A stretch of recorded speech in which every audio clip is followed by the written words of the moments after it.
All right. Well, I wasn't there, so how did the interview go? Yeah, I mean, I think there's a couple of things that Elena said that I think are interesting, right? One being that the conversation around how to put gaps in the resume if they exist, no matter Right. what you're doing. And I think that was a great conversation because, you know, I think people know to do that, but the format and the form of that in a way that feels good and recruiters would respond to, I think is new information. So that was kind of cool to hear. Obviously, the ABWS conversation, as always, is one. So like we talked a little bit about like why do you have to put the month in on your resume? AWS when it scans it, that's an answer that I hadn't heard.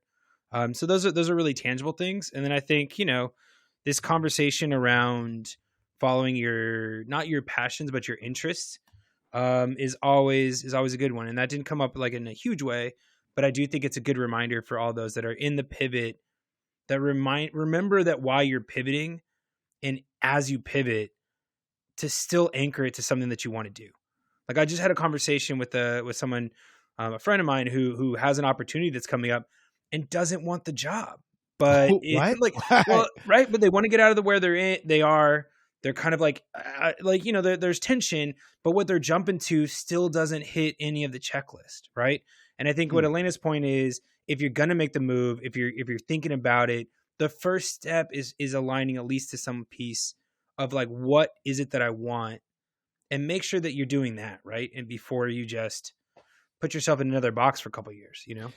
Well, that kind of reminds me of Vic's like saying of like don't promote yourself to incompetence because we just jump and you don't think about it. You're so scared. And I talked about this with him is like you're so scared of like the of imposter syndrome that like they're gonna find you out that you just leave. And you Right. don't like actually invest in like developing your skills. So Yeah. I do think that is a problem. Yeah. Yeah, So yeah. totally. Well, that seems like an interesting interview. I hope that everyone out there really got something out of it, and that you keep on keeping on with us. And until the next time, I guess we'll be working for you. Ciao, y'all.